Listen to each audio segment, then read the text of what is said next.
Agradecer ao presbítero Igor por ter dado essa oportunidade, ao pastor e a toda a liderança do grupo de jovens. Quero agradecer aos jovens. É difícil, né, pregar depois de vocês, né? Já pregaram tudo. E eu tô nervosa, eu vou pedir aqui pro João colocar esse negócio, porque se eu começar a ficar nervosa e tremer aqui, os irmãos não vão entender nada. Então é mais fácil o negócio aqui pra ficar parado. E é isso. Como os irmãos ouviram, eu nunca preguei, é a primeira vez, não, nunca preguei não, mas é a segunda vez eu preguei aqui no encontro de jovens. Como o Igor tá com um projeto dele, né, de fazer todo mundo pregar, tô aqui, né? Então eu vou pedir para os irmãos abrir a Bíblia em Marcos 4:35. Esse projeto também. Vou ser bem breve para os irmãos, porque é difícil trazer a palavra do Senhor. E se eu me estender muito, eu vou acabar me abandonando todo, então vou ser bem rápido e bem direto. Todos acharam? Amém. Naquele dia, a minha Bíblia é diferente dos irmãos, mas os irmãos acompanham assim. Naquele dia, sendo já tarde, Jesus disse aos discípulos: vamos passar para outra margem. E eles, despedindo a multidão, o levaram assim como estava no barco. E outros barcos o seguiam. Ora, levantou-se grande temporal de vento, e as ondas se arremessavam contra o barco, de modo que o mesmo já estava se enchendo de água. E Jesus estava na popa dormindo sobre o travesseiro. Os discípulos o acordaram e lhe disseram: Mestre, o Senhor não se importa que perecemos?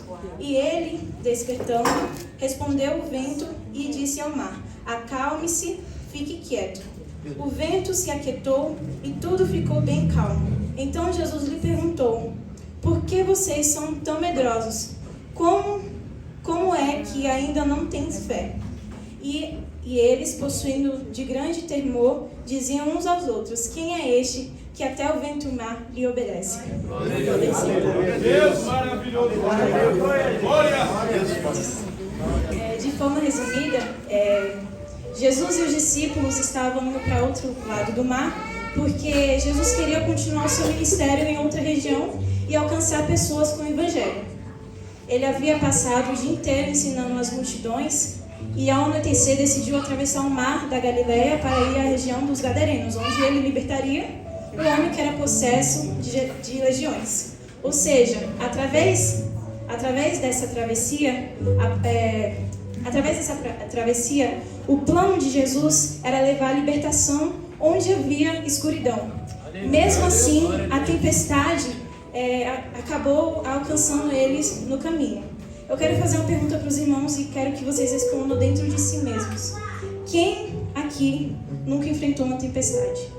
Não estou falando apenas de chuvas, de trovões, mas de crises familiares, de diagnósticos difíceis, de desemprego, ansiedade, solidão, momentos em que nos sentimos sozinhos no barco. Glória! A verdade é que, mesmo caminhando com Jesus, as tempestades ainda vão vir. A diferença é que não é a ausência da tempestade, mas é a presença de Jesus nela. Aleluia!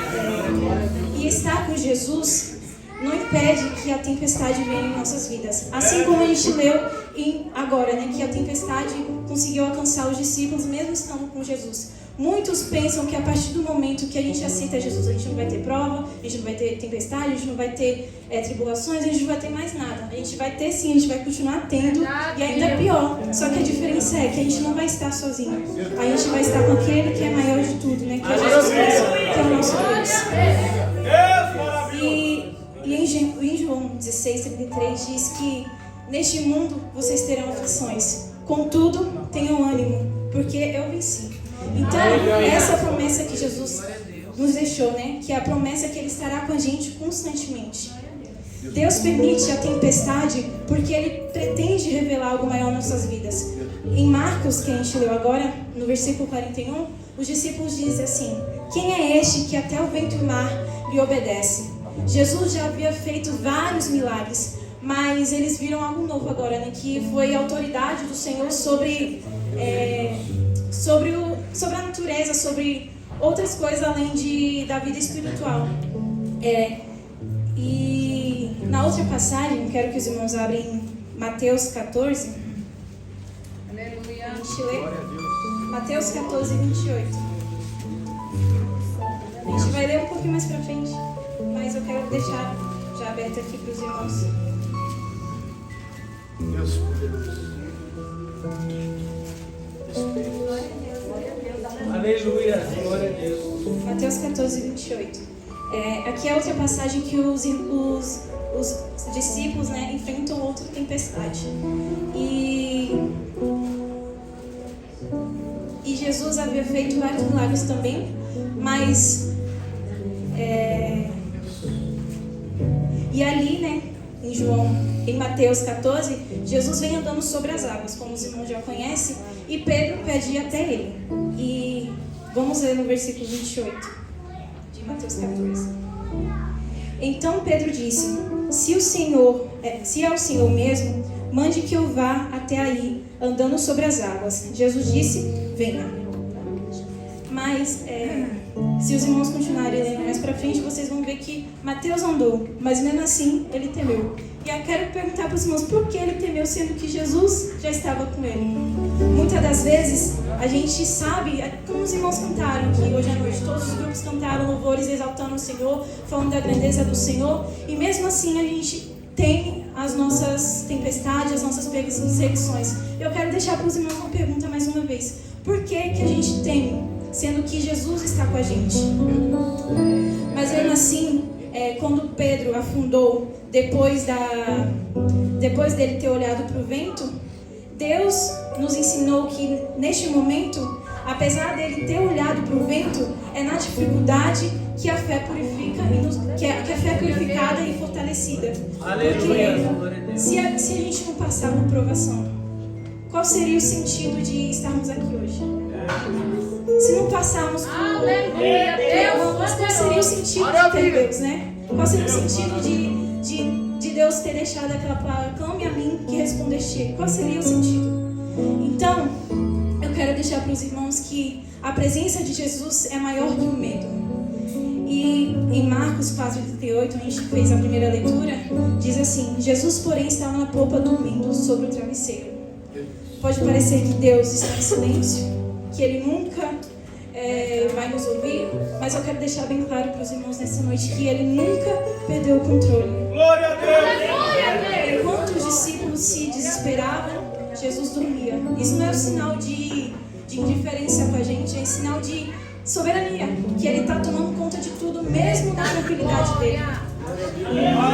E enquanto os discípulos clamavam, Ele levantou e disse: acalme-se e aquieta-te. No mar, quando Pedro começou a afundar, ele gritou: Senhor, salve-me! E Jesus imediatamente estendeu a mão e segurou. E disse que ele estava com ele, né? Mesmo quando nossa fé falha, Jesus não falha com a gente. Ele está mais perto do que imaginamos. Glória a Deus. Por mais que nós passamos pelas tempestades, é importante, né, que nós passamos pelas tempestades, porque é aí que o aprendizado fica, né? Porque a gente lembra que Jesus nos ajudou a passar pela tempestade. Em Marcos 4:41, que a gente leu, diz assim: então os homens ficaram maravilhados e perguntaram uns aos outros: quem é este que até o vento e o mar lhe obedece? Depois daquela noite, os discípulos não foram mais os mesmos, né? Porque eles presenciaram um dos eventos mais grandiosos de Jesus. Em Mateus 14:33, após Jesus acalmar o mar e entrar no barco, ele diz que então os que estavam no barco adormeceram, adoraram, dizendo: verdadeiramente tu és o Filho de Deus. Eu quero deixar para os irmãos que, apesar da tempestade, apesar das nossas lutas, apesar de tudo, vai ficar o aprendizado nos nossos corações. Porque imagine se a gente não passasse por uma luta. E já pensou a gente passar por uma luta e só passar mesmo? Deus dá a tempestade para que o nome dele seja glorificado. Porque a gente vai, lá na frente, a gente vai ver que realmente foi Deus. Se não fosse Deus em nossas vidas, a gente não iria passar. Então, o propósito da tempestade é para que Deus se faça grande em nossas vidas. E para concluir, eu falei que eu ia ser bem breve, bem direta e bem rápida. Eu quero dizer para os irmãos que os irmãos podem estar passando por uma tempestade maior do que vocês possam imaginar, mas lembre-se que Jesus está no barco com você e ele não vai afundar. Porque pode parecer que ele está em silêncio, mas ele está presente e atento no controle de tudo. Confie, clame e espere. Mesmo que os ventos estejam fortes, o Deus que acalma o mar também te sustenta para andar. E agradeço por nome de Jesus.